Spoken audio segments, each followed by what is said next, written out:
The signal.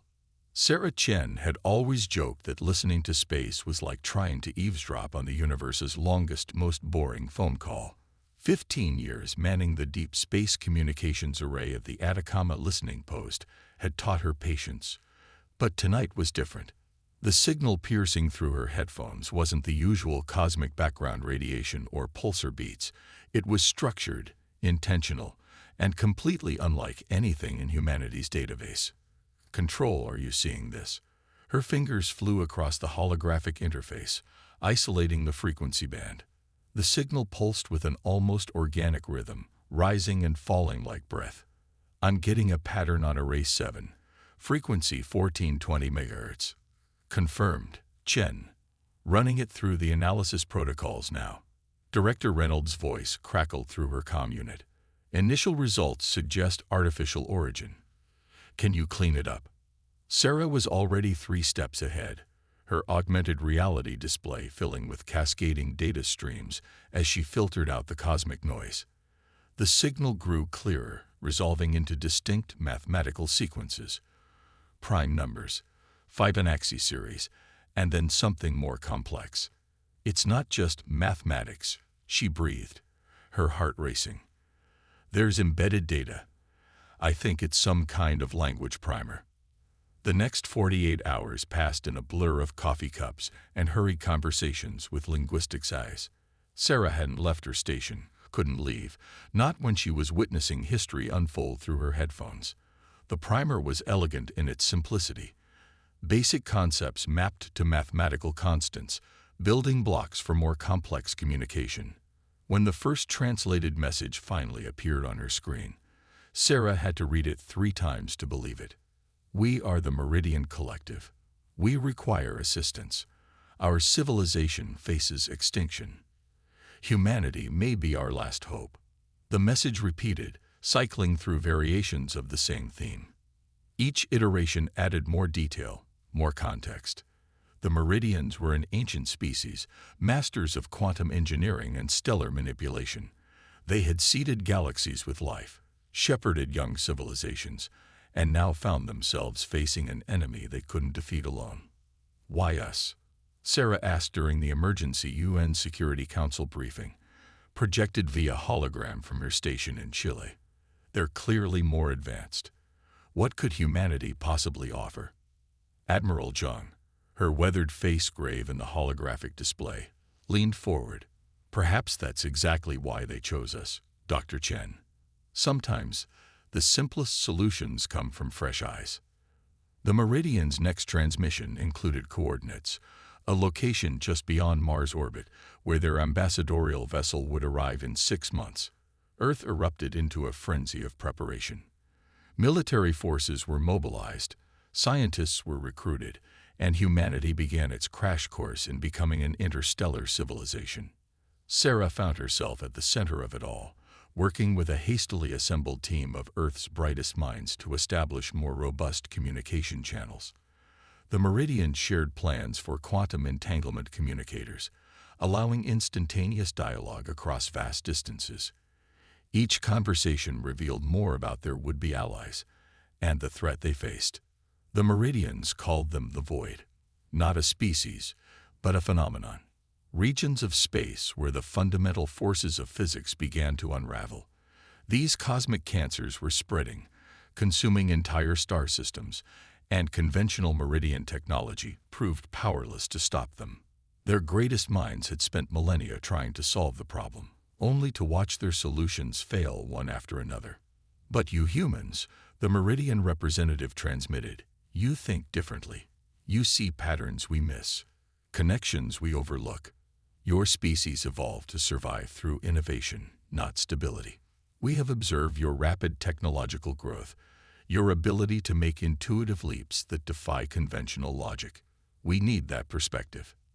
Sarah found herself working 18-hour days, coordinating between Earth's quantum physics teams and their Meridian counterparts. The aliens shared centuries of research data, and humanity's supercomputers worked overtime processing the information. But it was during her rare breaks, staring up at the star-filled Chilean sky, that Sarah felt the true weight of what was happening. "We're not ready for this," she confided to her AI assistant one night, watching the Southern Cross gleam above the array. "We barely have unified planetary governance. We're still burning fossil fuels. And now we're supposed to help save an advanced civilization." The AI's response was surprisingly profound. Perhaps readiness is not measured by technological advancement, but by the willingness to try. As the months passed, Sarah noticed something extraordinary happening. The challenge of communicating with the Meridians was forcing humanity to evolve, to think beyond traditional boundaries. Nations that had been rivals for centuries found themselves collaborating on quantum communication networks.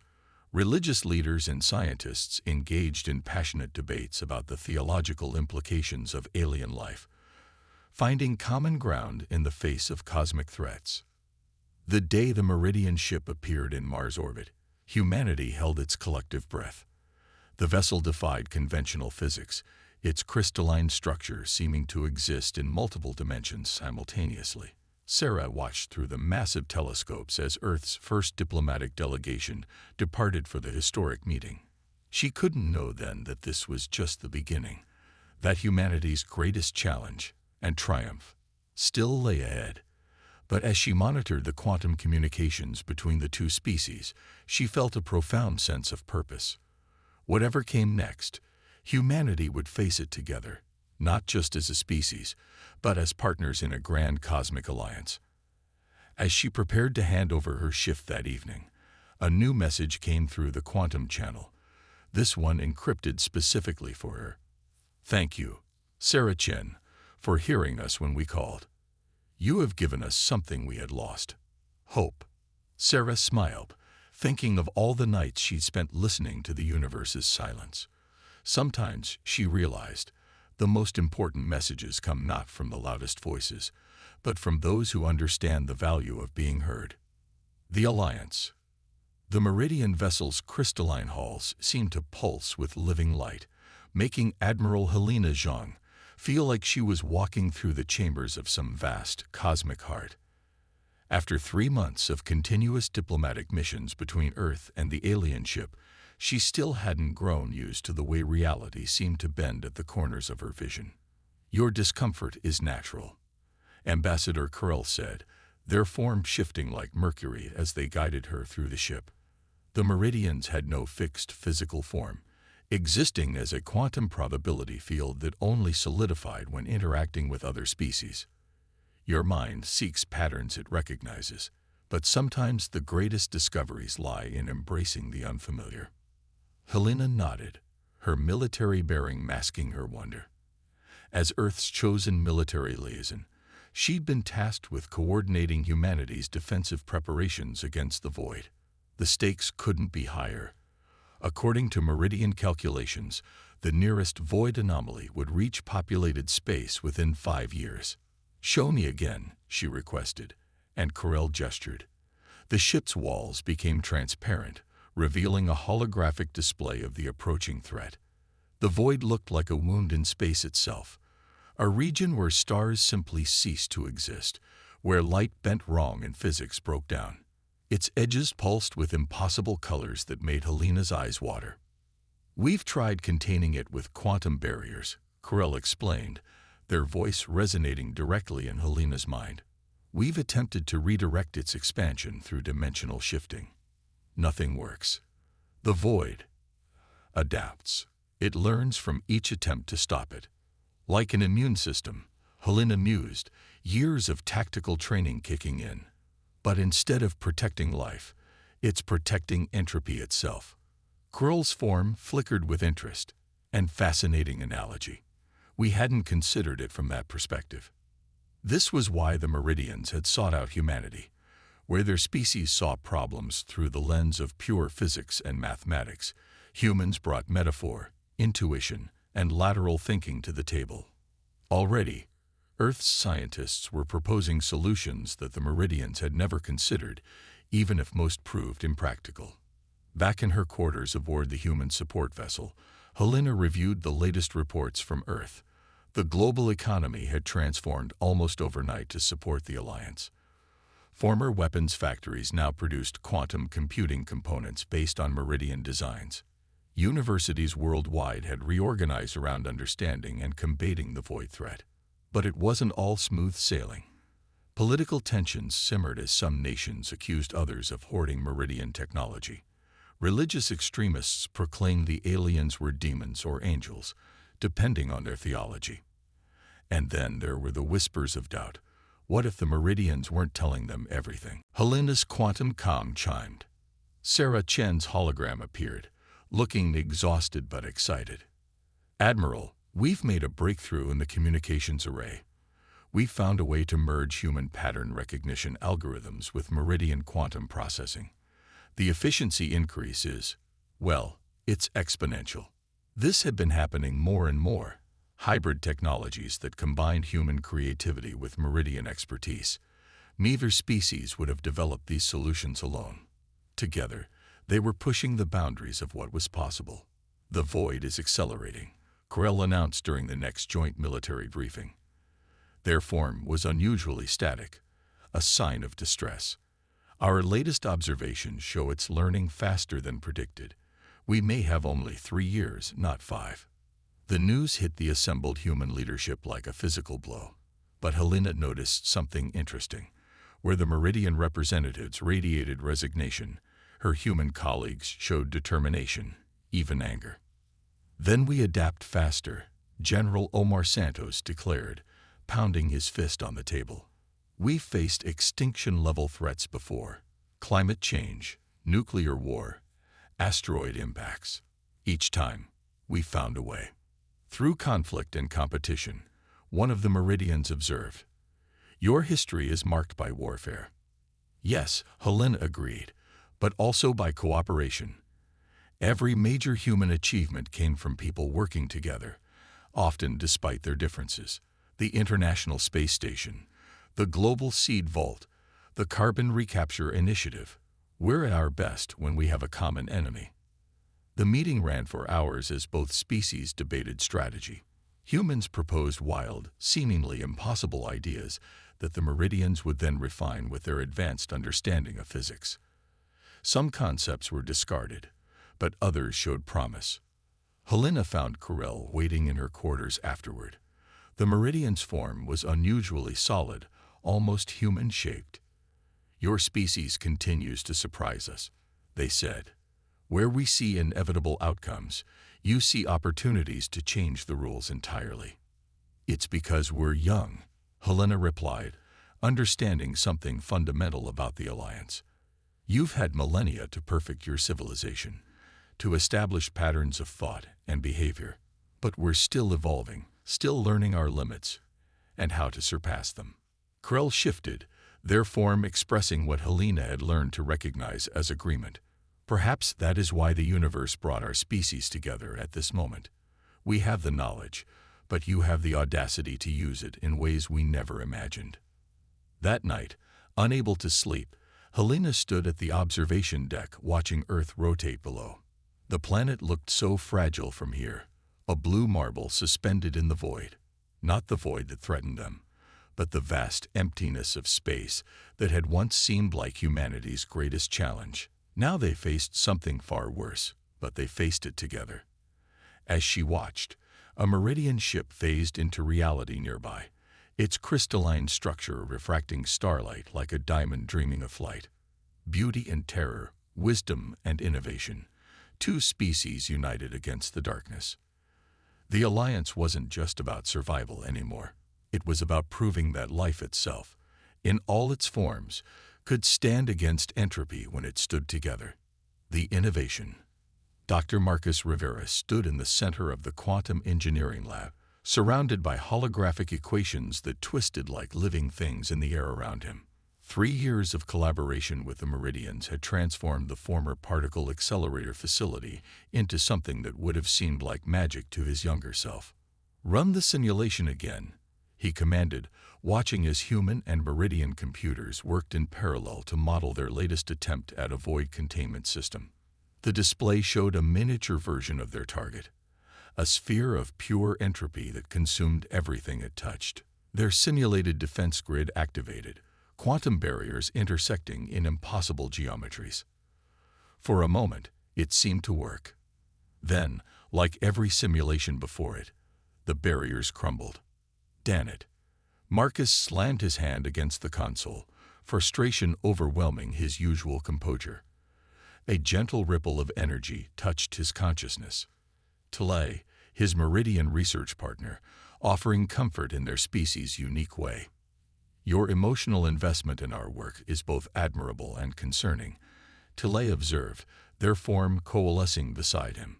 Perhaps we should approach the problem from a different angle. Marcus ran his hands through his graying hair.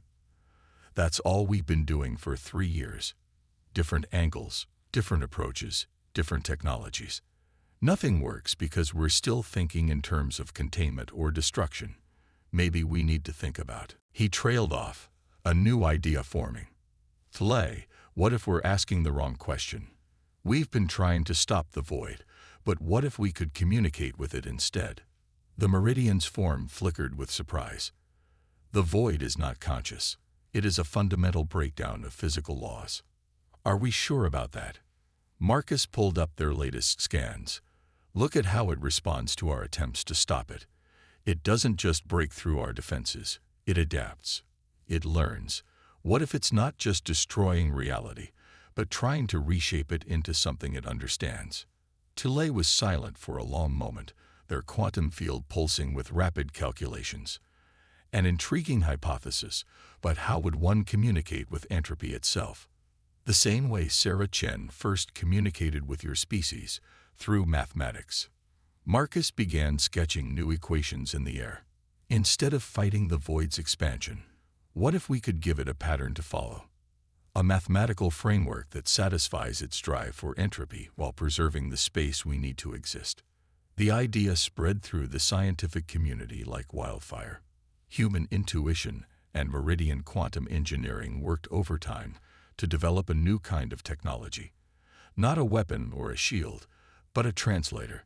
They called it the Harmony Array, a network of quantum beacons that would broadcast mathematical patterns into the void. Sarah Chen, now heading Earth's Quantum Communications Division, worked closely with Marcus's team to refine the broadcast signals. It's like teaching a new language, she explained during one of their global briefings.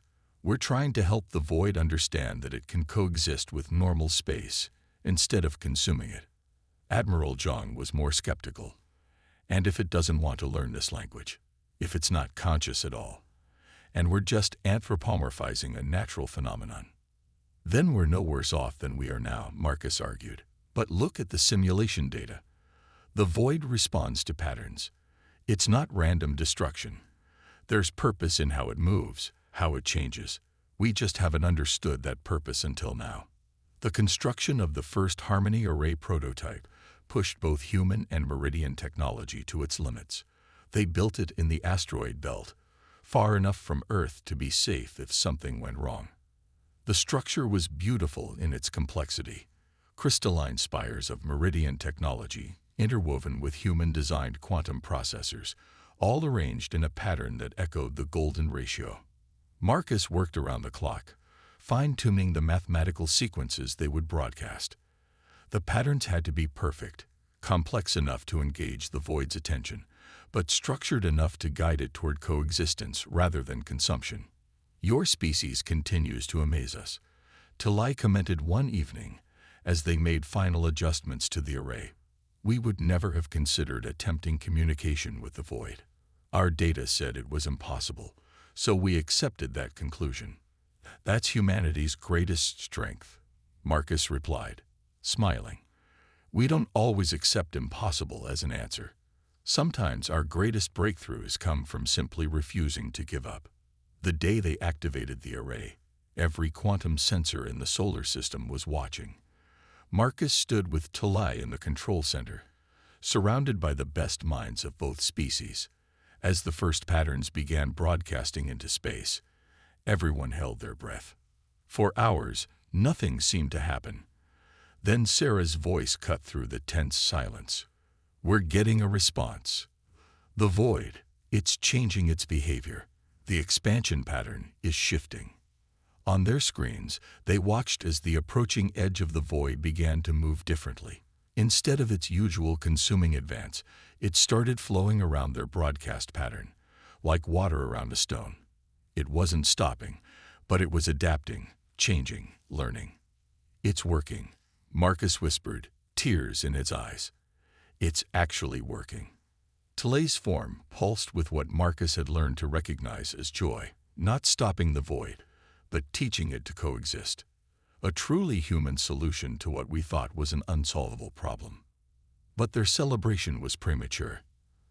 As they watched, the void's response began to change. The pattern grew more complex, more unpredictable. Their breakthrough had opened a dialogue, but what the void would ultimately say, and whether humanity could survive its response, remained to be seen. The sacrifice. The void's response altered everything. What began as a simple mathematical dialogue evolved into something far more complex, a conversation that threatened to overwhelm the Harmony Array's processing capacity. The patterns it returned weren't just mathematical. They carried information, intent, and something that could only be described as hunger. "It's not trying to destroy us," Sarah Chen realized, studying the data streams. "It's trying to understand us. But its very attempt to comprehend our reality, it is destroying the fabric of space-time." The joint human Meridian fleet hung in space near the array, watching as the void's tendrils probed the quantum broadcasts. Admiral Zhang stood on her flagship's bridge, surrounded by holographic displays showing the phenomenon's advance from every angle. "How long?" she asked. Marcus Rivera, now gaunt from weeks without proper rest, consulted his readings. At its current rate of expansion, 36 hours before it reaches the array, maybe a week before it hits Mars orbit. The patterns are slowing it down, but they're not stopping it. Tlay's quantum form rippled with distress. "We've succeeded in establishing communication, but we cannot sustain it. The array cannot process the complexity of the void's responses fast enough." "Then we need to upgrade it," Marcus said. "We need more processing power. More." He stopped, looking at the meridians present in the command center.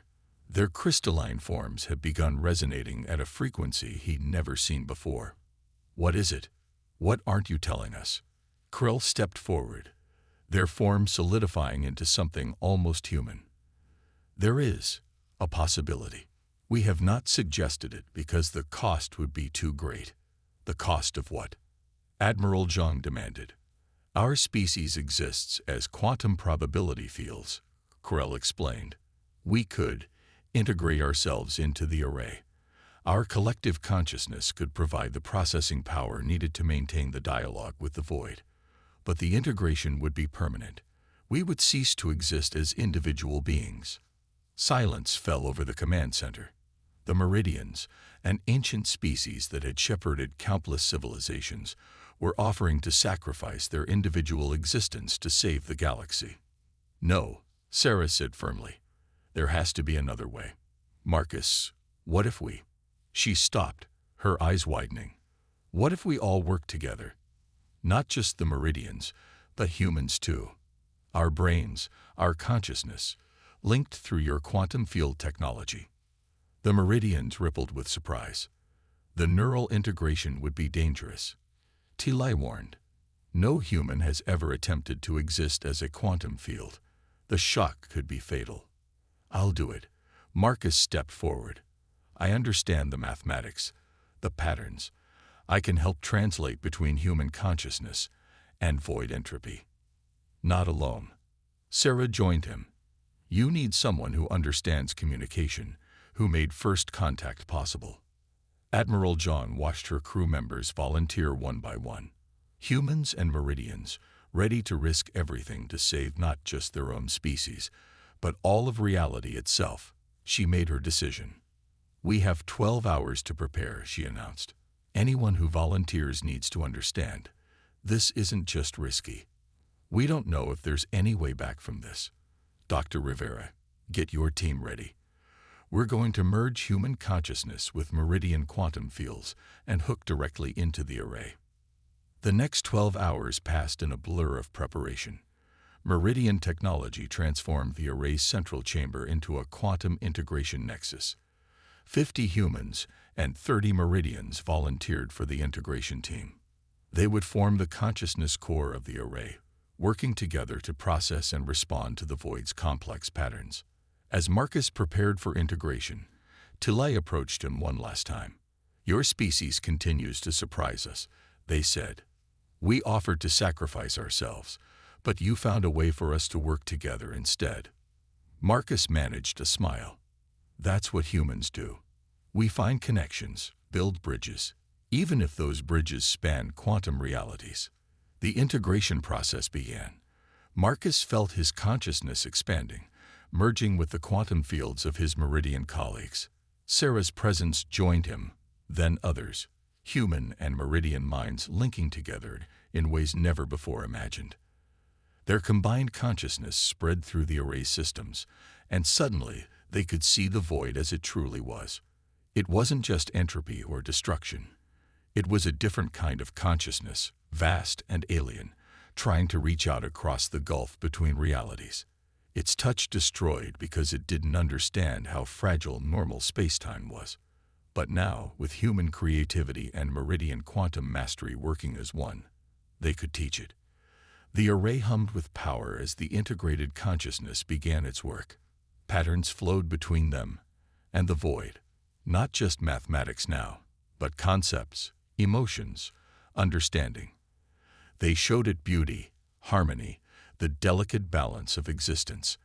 And slowly, impossibly, the void began to respond in kind. The battle for reality would last hours, then days, as the integrated team worked to help the void understand how to interact with normal space without destroying it. Some of the volunteers couldn't maintain the neural link and had to be pulled out. Others fell into comas. But those who remained fought on, their combined consciousness becoming something entirely new. Neither human nor Meridian, but a bridge between realities. As the void finally began to stabilize, learning to coexist rather than consume, Admiral Zhang watched from her command center and wondered if they had just witnessed the next step in evolution, not just for humanity or the Meridians, but for consciousness itself. The price of victory would be high, but the alternative had been the end of everything. As the integrated team maintained their quantum dialogue with the void, the universe itself seemed to hold its breath, waiting to see what this new form of existence would bring. The evolution. 1 year after the integration event, Earth had changed in ways no one could have predicted. The success of the human-Meridian consciousness merge had opened doors that neither species had imagined possible. Above the planet, the Harmony Array continued its eternal dance with the void, now stabilized by the joint consciousness that had become known simply as the bridge. Sarah Chen, one of the few original volunteers who had managed to return to individual consciousness, stood at her old station in the Atacama listening post. The arrays that had once searched for alien signals now monitored something far more profound: the ongoing dialogue between realities. "They're still teaching each other," she told Admiral Zhang, who had come to visit the facility. "The bridge consciousness and the void. They're creating new forms of mathematics, new ways of understanding existence itself." Helena Zhang nodded, her hair now streaked with more gray than black. "And the volunteers who chose to remain integrated, how are they?" "Changed," Sarah replied softly, "but not lost. Marcus and Plea leave the bridge consciousness now. They've learned to project themselves, sometimes, to communicate with us in ways we can understand." As if summoned by her words, a shimmer appeared in the air, a quantum probability field that somehow managed to suggest both Marcus's human form and Plea's crystalline structure. When it spoke, the voice was neither male nor female, human nor Meridian, but something entirely new. "The void has begun to create," the bridge consciousness said. "In the spaces between realities, it's building something. We think it's trying to give back what it once took, to create rather than destroy." The implications were staggering. The entity that had once threatened to consume all of reality was now engaged in an act of cosmic creation, guided by the combined wisdom of human intuition and Meridian knowledge. The remaining meridians had spread throughout the solar system, working with humanity to establish new colonies and research stations. Their crystalline ships now shared space with human vessels, the two species' technologies merging into something greater than either could have achieved alone. "We were wrong," a Meridian elder named Jirai told the United Earth Council during the anniversary commemoration. "We thought we needed humanity's help to stop the void. Instead, you showed us how to transcend our limitations, to evolve beyond what we thought possible." The changes weren't limited to space. On Earth, the introduction of Meridian quantum technology had revolutionized everything from medicine to environmental restoration. The consciousness integration technology, carefully refined and made safer, had opened new frontiers in human experience and understanding. Small groups of humans and Meridians could temporarily link minds to solve complex problems or share experiences. The boundaries between species, between individual and collective, had become fluid in ways that would have seemed terrifying just a few years ago. But humanity, true to form, had adapted. "We're not just surviving anymore," Sarah told her students at the new Quantum Communication Academy. "We're becoming something new. Not human or Meridian or even bridge, but a civilization that understands the value of difference, of multiple perspectives working in harmony." The bridge consciousness maintained its vigil at the edge of known space, a living testament to what could be achieved when different species work together. Those who visited the array spoke of hearing distant music, the mathematical patterns of the void's creation, translated into something human senses could perceive. Marcus and Tulai's merged consciousness reached out across the solar system regularly, sharing insights from their ongoing dialogue with the void. They spoke of new dimensions being born, of spaces where the laws of physics themselves were being rewritten to allow for greater harmony between different forms of existence. "This is not an ending," the bridge consciousness proclaimed during the anniversary ceremony. "It is a beginning." The void taught us that understanding requires evolution, and evolution requires courage to become something new. Admiral Zhang, preparing to retire from active service, found herself reflecting on how far they'd come. Humanity had faced its greatest challenge, not with weapons or shields, but with the willingness to change, to reach across the boundaries of species and consciousness itself to forge a new path forward. Sarah continued her work at the listening post, though now she listened to very different signals. Sometimes, in the quiet hours of the night shift, she would hear patterns in the quantum noise that reminded her of the first meridian signal she detected all those years ago. But now these patterns spoke not of desperation and need, but of growth, of creation, of possibilities yet to come. The universe, they had learned, was not a place of scarcity and destruction, but of infinite potential for growth and change. The void had not been their enemy but their teacher, pushing them to evolve beyond their limitations and imagine new ways of being. As Earth's sun set on another day, its light refracting through the crystalline structures of human meridian architecture, Sarah thought about all the young minds who would grow up in this new reality. They would never know a world where humans were alone in the universe, never fear the void's approach, never doubt the power of cooperation across the boundaries of species and consciousness. They had not just saved reality, they had transformed it, and in doing so, had transformed themselves. The signal that had started it all still echoed through space, but now it carried a different message, a testament to the power of understanding, of evolution, and of the courage to become something new. The future stretched out before them, infinite in its possibilities, waiting to be shaped by minds both human and meridian, individual and collective, bound together by the eternal dance of creation and understanding that the void had taught them to see.